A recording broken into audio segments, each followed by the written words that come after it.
Namaste and welcome to Ameya Yoga. 2 years back, I quit my job and decided to pursue yoga as a career. Ever since I quit, I've wondered whether my decision to quit the job was an escape from reality or was it a tool to embrace reality.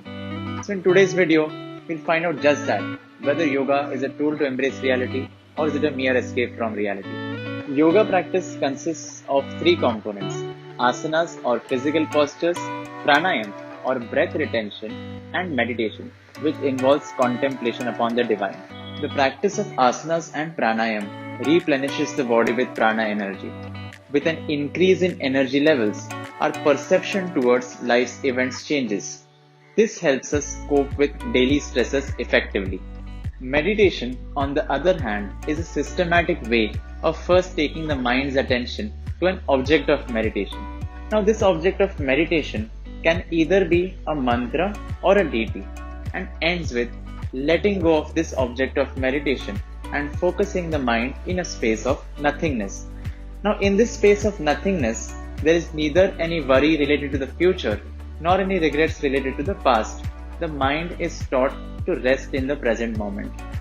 And in most of life's challenges, you'll realize that these challenges are nothing but some worries related to the future or any concerns of the past. This was yoga on the mat. But what about yoga off the mat? Yoga off the mat would mean any opportunity or any action that we take in order to transcend the self-image. Now, what is the self-image? The self-image is the perception or the image that we've created of ourselves in our own minds. You can say, I am so and so person with so and so job, and these are the things that set me apart. And what happens is that in order to protect this image, one might avoid situations that otherwise bring disrepute to this image or cause harm to this image. So in such cases, yoga would mean to come face to face with difficult life situations and experiencing all sorts of emotions, whether they are emotions of hurt, of sadness, of guilt, of anger, of shame.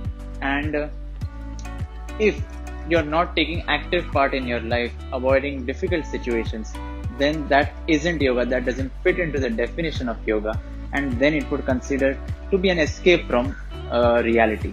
So is yoga an escape from reality? No, it is not an escape from reality. It is in fact coming face to face with life situations and embracing life just as it is. Thank you so much for watching. If you have any questions for us, you can post them in the comment section below. If you like the video, please hit like and don't forget to subscribe to our channel, because we'll be uploading videos in the future and we'd like to have you on board. Thank you so much. Namaskar.